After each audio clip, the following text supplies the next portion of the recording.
नमस्कार, सेहत से जुड़े हमारे खास कार्यक्रम माय बॉडी माय केयर में मैं प्रियांशा लाजरस आप सभी का स्वागत करती हूँ। और आज हमारे साथ मौजूद हैं शहर के जाने माने जॉइंट रिप्लेसमेंट सर्जन एवं हड्डी रोग विशेषज्ञ डॉक्टर प्रतीक धाबलिया। तो चलिए करते हैं उनसे खास बातचीत। बहुत बहुत स्वागत है सर आपका हमारे चैनल में। Thank you so much. मैं डॉक्टर प्रतीक धाबलिया हूँ, जॉइंट रिप्लेसमेंट एवं हड्डी रोग विशेषज्ञ। वर्तमान में मैं अभी रामकृष्ण केयर अस्पताल रायपुर में हूँ और आज हम किन्हीं कॉमन हड्डी से रिलेटेड प्रॉब्लम्स के बारे में बात करेंगे। जी डॉक्टर प्रतीक, मैं सबसे पहले आपसे ये जानना चाहूँगी, इन दिनों देखा जाता है महिला और पुरुषों में आर्थराइटिस की प्रॉब्लम सबसे ज़्यादा बढ़ गई है। इसकी क्या वजह हो सकती है और ये क्या है, आखिर हमें और व्यूवर्स को बताइए। जी, आर्थराइटिस जो है एक बीमारी है जो एक बढ़ती उम्र के साथ होती है। तो जनरली जो ये पाया जाता है एक एज ग्रुप यानी 50 से 55 के बाद ये चालू होता है। आर्थराइटिस यानी जो हमारे शरीर के जोड़ है उनकी हड्डियां घिस जाती है। अब ये घिसने की वजह जनरली जो हमारे इंडिया में सबसे कॉमनली पाया जाता है वो बढ़ती उम्र के साथ होता है, 50 या 55 के बाद। अब इसके बहुत सारी वजह होती है और मोस्ट कॉमन वजह ये है कि ये एजिंग के कारण होता है। दूसरी चीज़ ये है, अगर ये कम उम्र में होता है तो ये रूमेटॉइड आर्थराइटिस यानी गठिया रोग के कारण भी हो सकता है, या फिर आपके जोड़ में कोई पुरानी इंजरी हो, कोई पुरानी चोट लगी हो, उसके कारण भी ये होता है। क्या बढ़ती उम्र के साथ हड्डियां कमज़ोर होती है? ऐसा कहा जाता है कि जैसे जैसे उम्र बीतती जाती है हड्डियों की तकलीफ़ें बढ़ती जाती है, ये कितनी सच है? जी हाँ, हड्डियाँ एक उम्र के साथ हमारे एक शरीर की ये नेचुरल प्रोसेस होती है। बढ़ती उम्र के साथ हड्डियाँ कमज़ोर होने लग जाती है। जो हड्डियों का कंटेंट होता है जिसे हम कैल्शियम या मिनरल्स कहते हैं वो भी कम होने लग जाता है। तो हाँ, एक उम्र के बाद थोड़ी हड्डियाँ कमज़ोर होने लग जाती है। जी, बच्चों में देखा जाता है जो छोटे बच्चे होते हैं उनके हाथ पैर में अक्सर बॉडी पेन, हाथ पैर में जोर का दर्द होने लगता है या कह लो जॉइंट्स पेन होने लगते हैं, तो माँ बाप डॉक्टर्स को कंसल्ट करते हैं। ऐसे केसेस तो आप भी काफ़ी टैकल करते होंगे, तो इसकी क्या वजह हो सकती है? देखिए, बच्चों में जो हड्डी और जोड़ों के प्रॉब्लम्स होते हैं वो जनरली जो ग्रोइंग एज होती है, जिसे हम टीनेजर या एडोलसेंट एज कहते हैं, उसमें होती है। और ज़्यादातर अपने केस में, ये इंडियन केसेस में ज़्यादातर ये न्यूट्रिशन की प्रॉब्लम्स के कारण होती है। अगर बच्चों का न्यूट्रिशन प्रॉपर नहीं है, अगर उनकी लाइफस्टाइल में कोई फ़िज़िकल एक्टिविटीज़ नहीं है, खेल कूद कम करते हैं, आजकल खैर सारे बच्चे ही कंप्यूटर्स और मोबाइल्स में लगे रहते हैं, तो उसके कारण फ़िज़िकल एक्टिविटी लेवल्स भी कम हो गए हैं। तो ये कुछ कॉमन कारण है जिनके कारण हो सकता है। या फिर बचपन से ही किसी प्रकार की कोई हड्डी की बीमारी हो, जैसे कि रिकेट्स हो गया जिसमें विटामिन डी कैल्शियम कम रहता है। ऐसी काफ़ी सारी बीमारियां होती है, उसके कारण भी बच्चों को जॉइंट पेन और ये सारी प्रॉब्लम्स हो सकती है। आपने हड्डी के संक्रमण की बात की, तो मैं एक आपसे सवाल करना चाहूँगी, कौन कौन से वो संक्रमण होते हैं जो हड्डियों के होते हैं? तो हड्डियों की जो प्रॉब्लम्स हो सकती है, मोस्ट कॉमनली होता है आर्थराइटिस, जो एजिंग के साथ होती है। अब यंग एज ग्रुप्स, ये एज ग्रुप के हिसाब से अलग अलग होती है। एजिंग के साथ आर्थराइटिस यानी हड्डियों का घिसना होता है। दूसरी चीज़, यंग एज ग्रुप में लिगामेंट इंजरीज, चोट लगना, ये सारी चीज़ें काफ़ी होती है।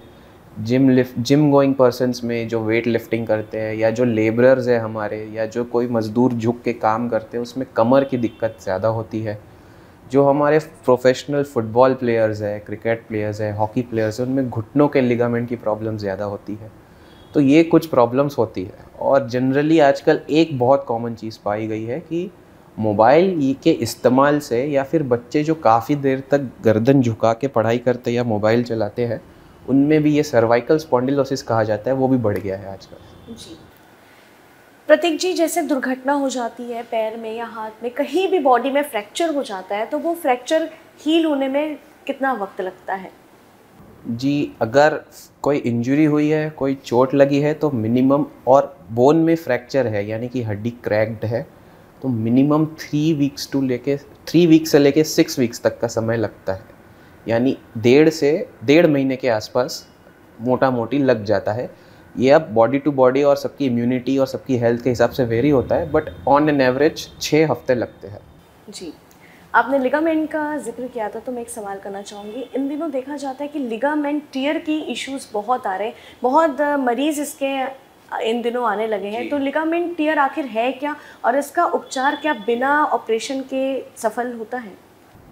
जी, लिगामेंट टियर ज़्यादातर लोअर लिम्ब यानी हमारे पैरों में होता है। तो जनरली ये घुटनों में और एंकल्स में ज़्यादा पाया जाता है। बिकॉज आप देखेंगे कि किन्हीं भी जिनको भी लिगामेंट चोट हो रही है या तो गिरने की वजह से हो रही है या तो फिर किसी स्पोर्ट्स एक्टिविटी में इन्वॉल्वमेंट हो या कुछ इंजरी हो गई हो तो होता है। तो ये जनरली पैरों में ज़्यादा कॉमन है। पैरों में भी सबसे ज़्यादा ये घुटनों वाले जोड़ में ज़्यादा होती है। अब सबकी लिगामेंट इंजरी सेम नहीं होती है, सबकी जो डिमांड है लाइफस्टाइल सबकी अलग अलग होती है। अगर कोई स्पोर्ट्स पर्सन है तो उसको काफ़ी फिजियोथेरेपी करके उसको ठीक करना पड़ेगा या फिर उसमें सर्जरी भी लग सकती है लिगामेंट की। अगर कोई नॉर्मल रूटीन पर्सन है जिसका काम डेस्क जॉब है, ज़्यादा फिजिकल एक्टिविटी नहीं है, तो उन केसेस में ये फिजिकल थेरेपी फिजियोथेरेपी से भी ठीक किया जा सकता है। प्रतीक जी, आप जॉइंट रिप्लेसमेंट सर्जन हैं, तो ये जॉइंट रिप्लेसमेंट होता क्या है, हमें और व्यूवर्स को बताइए। जी, जॉइंट रिप्लेसमेंट जानने के पहले आपको पता होना चाहिए कि इसकी ज़रूरत क्यों है और ये किस बीमारी के कारण किया जाता है। जनरली ये आर्थराइटिस में किया जाता है। आर्थराइटिस यानी वात, यानी जिसे हम गठिया भी कहते हैं। इसमें हड्डी के ऊपर एक कवच होता है जिसे हम कार्टिलेज या चिकनी हड्डी कहते हैं। ये इस बोन मॉडल में आप देख सकते हैं, ये जो नीले कलर का है ये कवच या परत की तरह होता है हड्डियों के ऊपर, जिसके घिस जाने के कारण आपको आर्थराइटिस होता है। तो वही ये अगर घिस जाता है तो आर्थराइटिस यानी वात या गठिया उसी को कहा जाता है। इसके घिस जाने के कारण चलने फिरने में, घुटना मुड़ने में ये दोनों हड्डी एक के ऊपर एक घिसती है, जिसके कारण ये सारे दर्द और जोड़ों में सूजन होता है।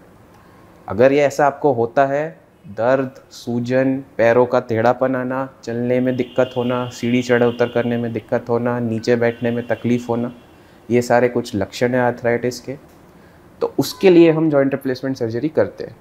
अब जॉइंट रिप्लेसमेंट सर्जरी को लेके काफ़ी डर है लोगों के मन में कि पूरे का पूरा जोड़ बदला जाता है, तो ऐसा नहीं है। सिर्फ जो ऊपर की कवच जो जैसे कि मैंने बताया जो घिस जाती है, उस कवच को बदल के एक आर्टिफिशियल कवच लगाया जाता है और उसी को हम जॉइंट रिप्लेसमेंट सर्जरी कहते हैं। ऐसा सर अक्सर देखा जाता है डॉक्टर साहब कि जोड़ों में दर्द, जोड़ों में सूजन आने लगती है, इसकी क्या वजह हो सकती है? एक जो कॉमन वजह है वो आर्थराइटिस है, जिसमें जोड़ों में दर्द होता है, सूजन होता है। स्पेशली अगर आप ज़्यादा वॉकिंग कर रहे हो, ज़्यादा स्टेयर क्लाइंबिंग कर रहे हो, नीचे पालती मार के बैठ रहे हो। दूसरी वजह ये गठिया रोग में होता है, जिसे हम रूमेटॉइड आर्थराइटिस कहते हैं। इसमें पैरों के घुटनों के साथ साथ हाथों की उंगलियों के जोड़, पैरों की उंगलियों के जोड़, इनमें भी दर्द और सूजन आना चालू हो जाता है। साथ ही साथ इसमें जोड़ों में जकड़न आना भी चालू हो जाता है। ये दो चीज़ें हमारे इंडिया में बहुत कॉमन है, उसके कारण होता है। इसके अलावा हमारे सेंट्रल इंडिया रीजन में सिकल सेल की बीमारी बहुत कॉमन है, उसके कारण भी ये प्रॉब्लम्स हो सकती है जोड़ों की। और तीसरी चीज़, आजकल जो पेशेंट्स कोविड से बीमार थे, भर्ती थे, जिन्हें कोविड हुआ है, उनमें भी आजकल काफ़ी जोड़ों की तकलीफ़ पाई जा रही है। जी, रीढ़ की हड्डी में दर्द होना, कमर में दर्द होना या खांसते वक्त दर्द का महसूस होना, इसकी क्या वजह हो सकती है? क्या ये किसी बीमारी के लक्षण हैं? रीढ़ की हड्डी में दर्द होना जनरली आपके दो मेन कॉमन जो कारण है वो है, या तो आपको स्पॉन्डिलोसिस है, यानी कि कमर की हड्डियाँ में उम्र के हिसाब से डिजेनरेटिव चेंजेस आ गए हैं, या तो फिर आपने कुछ ज़ोर वाला काम किया हो, झुक के कुछ वज़न उठाया हो या हैवी वेट लिफ्टिंग किया हो, तो ये होता है। अब ये ज़्यादातर केसेस में बिना ऑपरेशन के ही मेडिसिन से और कुछ फिजियोथेरेपी से ये ठीक हो जाता है। बट अगर ये बहुत ज़्यादा है, कमर से दर्द चालू होकर पैरों की तरफ जाता है, इवन कभी कभी कमर से लेकर पैरों की उंगलियों तक जाता है, उन केसेस में शायद हमें ऑपरेशन की ज़रूरत पड़े। क्या हमारे खान पान का हमारी हड्डी में असर देखने को मिलता है? जी हाँ, बिल्कुल असर देखने मिलता है। आप देखेंगे जो वेजिटेरियन डाइट है उसमें विटामिन D3 और B12 काफ़ी कम होता है, और उनमें जो बोन्स या जॉइंट्स की प्रॉब्लम होती है वो काफ़ी जल्दी चालू हो जाती है। कंपैरेटिवली नॉन वेजिटेरियंस जो चिकन, एग्स या किसी भी प्रकार का मीट खाते हैं, उनमें ये प्रॉब्लम्स कम पाई जाती है, बट हाँ कभी कभी उनमें भी हो सकती है। डाइटरी लाइफस्टाइल बहुत इम्पॉर्टेंट है बोन और जॉइंट हेल्थ के लिए। जी, इसके साथ मैं आपसे ये भी जानना चाहूँगी कि हड्डियों को मजबूत रखने के लिए हमें किस तरह का खान पान करना चाहिए? हड्डियाँ मजबूत रखने के लिए दो चीज़ें बहुत इम्पॉर्टेंट है आपके डाइट में। एक है किसी भी प्रकार का कैल्शियम जो हमें green vegetables, milk, eggs, meat, ये सारी चीज़ों से मिलता है। दूसरी चीज़ है हमें विटामिन D3 मिलना चाहिए। ये सारी चीज़ें भी कुछ डाइटरी सप्लीमेंट्स लेके या तो फिर आप अपने डाइट में इसको इंक्लूड करें। सेकेंडली, बोन हेल्थ और जॉइंट हेल्थ मेंटेन करने के लिए आपको डेली एटलीस्ट 30 मिनट्स का सनलाइट में रहना ज़रूरी है। स्पेशली जो मॉर्निंग की सनलाइट है, अर्ली मॉर्निंग की, वो ज़्यादा ज़रूरी है। थर्ड, जो पोस्ट मेनोपॉज़ल विमेन है या जो चाइल्ड बेयरिंग एज के हैं या जो ओल्ड एज के हैं, विमेन स्पेशली, उनमें ऑस्टियोपोरोसिस यानी जो हड्डी की प्रॉब्लम्स होती है वो काफ़ी कॉमन होती है। तो जनरली एक एज के बाद से 30 और 35 के बाद विमेंस को किसी ना किसी प्रकार का कैल्शियम या D3 सप्लीमेंट लेना ज़रूरी होता है। जी डॉक्टर साहब, देखा जाता है कि जो युवा है अभी, वो जब सीढ़ियों पे चढ़ते हैं या ज़्यादा चल लेते हैं तो उनके पैरों में दर्द होने लगते हैं, जॉइंट्स में पेन होने लगता है। इसकी क्या वजह हो सकती है? जनरली युवाओं में ये जो दिक्कत है घुटने में ज़्यादा होती है और किन्हीं किन्हीं में हिप्स में भी होती है। या तो उनको किसी भी पुरानी तरह की कोई बीमारी या इंजरी होती है उसके कारण ये होता है, या तो फिर उन्हें लिगामेंट इंजरीज होती है उनके कारण होता है, या तो फिर उन्हें आर्थराइटिस की प्रॉब्लम एक यंग एज में चालू हो गई हो उसके कारण होता है। और जैसा अभी हम बात कर रहे थे कि न्यूट्रिशन, अगर उनका न्यूट्रिशन प्रॉपर नहीं है तो बोन पेन और जॉइंट पेन होना काफ़ी कॉमन है। जी, ऐसा देखा जाता है कि जब भी हमें कोई दर्द होता है बॉडी में, हाथ में, पैर में, कमर में, कहीं भी, तो हम केमिस्ट जाते हैं और केमिस्ट जाकर हम नॉर्मल सी पेन किलर ले लेते हैं, हम खा लेते हैं, लेकिन उसके बाद वो दर्द बार बार रिपीट होता है। क्या केमिस्ट से कोई भी पेन किलर लेना ये सही है? आजकल ये काफ़ी कॉमन हो गया है कि पेशेंट गूगल में देख के पेन किलर्स खरीद के खुद ही अपना ट्रीटमेंट कर लेते हैं।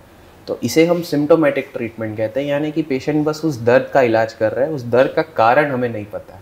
तो कारण पता होना ज़रूरी है। अगर हम लंबे समय तक ऐसा ही पेन किलर्स लेके खाते रहेंगे तो उसके साइड इफ़ेक्ट्स भी कुछ होते हैं जिसके कारण हमारे लिवर और किडनी पे भी इफ़ेक्ट आता है और वो ख़राब हो सकते हैं। तो ये बहुत ज़रूरी है कि हम सिर्फ दर्द का इलाज ना करें, उसका कारण भी जानें। और इस तरह से लंबे समय से खुद से दवाई लेके खाते रहना बिल्कुल अच्छा नहीं है। अर्थराइटिस की हमने बात की है, तो मैं आपसे ये जानना चाहूँगी, अगर किसी को अर्थराइटिस है तो शुरुआती उसके लक्षण क्या होते हैं और इसका किस तरह से ट्रीटमेंट किया जाता है और इसमें किस तरह से सर्जरी की जाती है? राइट, जैसे मैंने बताया, आर्थराइटिस एक हमारे हड्डियों के ऊपर जो कवच होती है जिसे हम कार्टिलेज कहते हैं उसके घिस जाने के कारण होती है। ये एक बढ़ती उम्र के साथ होता है या फिर गठिया रोग के कारण होता है या फिर कोई और वजह से, जैसे पुरानी इंजरी हो या आपको सिकल सेल की प्रॉब्लम हो या आपको कोविड-19 का इन्फेक्शन हुआ हो, उन केसेस में भी होता है। एक बार आर्थराइटिस हो गया तो ये एक प्रोग्रेसिव बीमारी होती है। शुरुआती स्टेजेस में इसका पैरों में दर्द होना, जोड़ों में दर्द होना, सूजन आना, सीढ़ी ऊपर चढ़ करने में दिक्कत होना, पालती मारने में दिक्कत होना, नीचे बैठने में तकलीफ़ होना, पैरों में टेढ़ापन आ जाना, ये सारे लक्षण जनरली होते हैं। शुरुआत में सिर्फ दर्द होता है तो हम दवाई खा के इसका इलाज करते रहते हैं। अगर एक बार ये बढ़ जाता है तो फिर दवाइयों का असर भी इसमें नहीं करता है, दवाई भी असर करना बंद कर देती है इसमें। तो जैसे मैंने बताया, एक प्रोग्रेसिव बीमारी है, इसके 4 स्टेजेस होते हैं। शुरुआती स्टेजेस में हम इसमें फिजियोथेरेपी करके, कुछ मेडिसिन्स लेके, अपना वेट कम करके, वज़न कम करके, थोड़ी बहुत आपके लाइफस्टाइल में physical activity, some kind of walking या किसी प्रकार का साइकिलिंग या स्विमिंग होना चाहिए। इससे हम इसका इलाज कर सकते हैं। एक बार ये पूरी तरीके से प्रोग्रेस हो गया, यानी कि हमारी जो कवच है पूरी तरीके से एक बार घिस जाती है, तो फिर हमारे पास कुछ ज़्यादा ऑप्शन नहीं बचते हैं, तो फिर हम इसमें ऑपरेशन ही करना पड़ता है। अच्छा, आजकल कुछ नए प्रकार के इंजेक्शन्स भी आ गए हैं जिसे हम दे के थोड़े देर तक टेम्पररली दर्द और सूजन से राहत पा सकते हैं अगर आप में दवाइयाँ काम नहीं कर रही है तो। बट एट लास्ट अगर पूरी तरीके से जोड़ घिस गया है तो जो हमारा नेचुरल भगवान का दिया हुआ हड्डी या जो है वो हम दवाई या इंजेक्शन से नया नहीं बना सकते हैं, तो उसमें फिर हमें जॉइंट रिप्लेसमेंट सर्जरी की ज़रूरत पड़ती है। जी, ऐसा माना जाता है कि हम जितना ज़्यादा एक्सरसाइज करते हैं हमारी हड्डियाँ मजबूत होती है। योगा, बहुत प्रकार के एक्सरसाइज हैं, इस पर आप क्या सलाह देंगे? एक्सरसाइज बिल्कुल अच्छा है हड्डियों के लिए और जोड़ों के लिए भी बहुत अच्छा है। बट हाँ, आपको एक्सरसाइज करने के पहले एक प्रॉपर वार्म अप होना चाहिए। एक्सरसाइज करने के बाद एक प्रॉपर स्ट्रेचिंग होनी चाहिए। एक्सरसाइज में आपके बोन्स के साथ साथ आपकी जो मांसपेशी, मसल्स है, ये सारे भी इन्वॉल्व होते हैं। तो वो उनके लिए भी अच्छा है।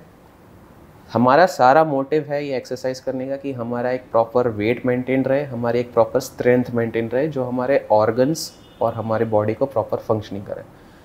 तो जी हाँ, एक्सरसाइज करने से बोन्स और जॉइंट्स के लिए काफ़ी फ़ायदा है। जी डॉक्टर साहब, हमें और दर्शकों को बताइए, हड्डी को अच्छी रखने के लिए हमें कैसी लाइफस्टाइल अपनानी चाहिए? आपके रूटीन में किसी प्रकार का सनलाइट एक्सपोजर होना चाहिए। आपको डेली एटलीस्ट 15 टू 30 मिनट्स धूप में बैठना है। आपका डाइट अच्छा होना चाहिए। आपके डाइट में किसी प्रकार का कैल्शियम, D3 या प्रोटीन इंक्लूडेड होना चाहिए। साथ ही साथ अगर आपका डेस्क वर्क है या आपका ज़्यादा फिजिकल एक्टिविटी नहीं है, तो आपको किसी भी प्रकार का वॉकिंग कर सकते हैं, जॉगिंग कर सकते हैं, रनिंग कर सकते हैं, स्विमिंग कर सकते हैं, साइकिलिंग कर सकते हैं। बेसिकली किसी भी प्रकार की एक्सरसाइज आपके डेली लाइफस्टाइल में इंक्लूडेड होनी चाहिए। साथ ही साथ आपका बॉडी वेट बहुत ज़रूरी है, बिकॉज जो हमारे नीज़ और हिप्स है ये वेट बेयरिंग जॉइंट्स होते हैं, इसमें शरीर का सारा बाहर आता है। तो वज़न बढ़ना एक बहुत ख़राब चीज़ है इन जोड़ों के लिए, तो हमारा एक वज़न भी एक लेवल पे मेंटेन होना चाहिए। डॉक्टर साहब, ऐसा देखा जाता है जॉइंट रिप्लेसमेंट को लेकर कई तरह की बातें बाहर आती है, लोग डरे हुए हैं, तो क्या है आखिर जॉइंट रिप्लेसमेंट, क्या सही में ये सफल है, एक सफल ऑपरेशन है, इससे लोगों को नहीं डरना चाहिए, इस पर आप क्या सलाह देंगे? जी, जैसे देखिए, मैंने बताया जॉइंट रिप्लेसमेंट में पूरा जॉइंट यानी पूरा जोड़ नहीं बदला जाता है। जो ऊपर की घिसी हुई लेयर है, जिसे हम कार्टिलेज कहते हैं, सिर्फ उसे बदला जाता है। हाँ, इसको लेके काफ़ी डर है लोगों के मन में, बट आजकल नए सर्जिकल टेक्निक्स आ गए हैं, नई टेक्नोलॉजीज़ आ गई है, जिससे हम कंप्यूटराइज्ड या रोबोटिक सर्जरीज भी करते हैं।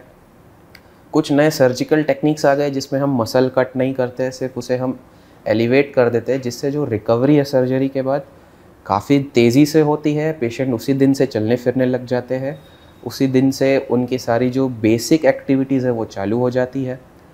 तो इसको लेके जो डर है, जो ऑपरेशन सक्सेस नहीं होता, ये सच बात बिल्कुल भी नहीं है। आजकल ये काफ़ी सक्सेसफुल सर्जरी है। इसमें जो इंसिजन का स्कार होता है वो भी बहुत कम होता है। जो ऑपरेशन का चीरा मारा जाता है वो छोटा सा होता है। मांसपेशी को कट नहीं करते हैं, सिर्फ एलिवेट किया जाता है। ऑपरेशन के बाद जो रिकवरी है वो काफ़ी तेज़ी से होती है। और आजकल new instruments, new surgical techniques और नए टेक्नोलॉजी से, यानी कि रोबोटिक्स एंड AI से भी ये हो रहा है, जिसके कारण ये जो ऑपरेशन में इन्फेक्शन के चांसेस और सक्सेस के चांसेस, इन्फेक्शन के चांसेस बहुत कम हो गए और सक्सेस के चांसेस बहुत ज़्यादा हो गए। डॉक्टर साहब, अगर एक व्यक्ति जॉइंट रिप्लेसमेंट कराता है तो वो कितने वक्त में पहले की तरह रोज़मर्रा की ज़िंदगी में लौट सकता है, चल सकता है, दौड़ सकता है? जिस टेक्निक से हम कर रहे हैं, जनरली शुरुआत से जिस दिन ऑपरेशन हुआ उसी दिन से वो चलने फिरने लग जाते हैं। शुरुआत में थोड़े दिन के लिए उन्हें थोड़ा सहारे की ज़रूरत है या किसी प्रकार वॉकर या स्टिक से चलते हैं। एक बार रिकवरी हो जाती है तो 3 से 4 महीने में वो बिना किसी स्टिक के, बिना किसी वॉकर से चलने लग जाते हैं। ऑपरेशन के तुरंत बाद कोई बेड रेस्ट नहीं होता, उनको फिजियोथेरेपी करना है, उनको वॉकिंग करना है, खुद के सारे बेसिक एक्टिविटीज़ वो कर सकते हैं। और रूटीन लाइफस्टाइल में आते आते 3 से 4 हफ्ते लग जाते हैं जनरली। जी, जॉइंट रिप्लेसमेंट के लिए क्या कोई एक उम्र है जिसके बाद ही करना चाहिए? आजकल देखा जाता है कि बात अगर हम डायबिटीज़ की भी करें तो छोटे से छोटे बच्चे को भी हो जाता है। आजकल शरीर से जुड़ी समस्याएं तो हर उम्र के लोग को होती है, तो क्या उसी तरह जॉइंट रिप्लेसमेंट के लिए भी कोई उम्र है? ज़्यादातर जॉइंट रिप्लेसमेंट आर्थराइटिस के लिए किया जाता है, और आर्थराइटिस एक बढ़ती उम्र में ही होता है। तो इसके लिए 2 ओपिनियंस है। एक ये है कि बढ़ती उम्र में भाई कोई 70 साल के इंसान का ऑपरेशन लायक है कि नहीं है, तो उसका जवाब ये है कि ये जो प्रॉब्लम है ये बढ़ती उम्र में ही होता है, तो ये तभी किया जाता है। दूसरी चीज़, अगर ये यंग एज में हो रही है तो पहले हम कोशिश करते हैं कि ये बिना ऑपरेशन के ठीक किया जाए। अगर ये बिना ऑपरेशन के ठीक किया जा सकता है तो हम ट्राई करते हैं कि वैसे ठीक हो जाए। लेकिन हाँ, अगर एक बार वो पूरी तरीके से ख़राब हो गया है जोड़, तो लास्ट ऑप्शन उसमें ऑपरेशन ही है। फिर उसमें हम एज चाहे 40 हो या चाहे 70 हो, जो रिक्वायर्ड है वो करना पड़ता है। बहुत बहुत शुक्रिया डॉक्टर साहब, आपका Thank you so हमारे साथ much. जानकारियाँ साझा करने का। Thank you. ये थे हमारे साथ डॉक्टर प्रतीक धाबलिया, जो कि रायपुर के जाने माने जॉइंट रिप्लेसमेंट सर्जन एवं हड्डी रोग विशेषज्ञ हैं, जिससे आज हमने जाना कि हम अपनी हड्डियों की किस तरह से सुरक्षा कर सकते हैं और किस तरह से हम अपनी बढ़ती उम्र के साथ हड्डियों का ध्यान रख सकते हैं, किस तरह के खान पान से हम अपना ख्याल रख सकते हैं। कैमरामैन रविकांत के साथ मैं Priyansha Lazarus, DA news plus. नमस्कार।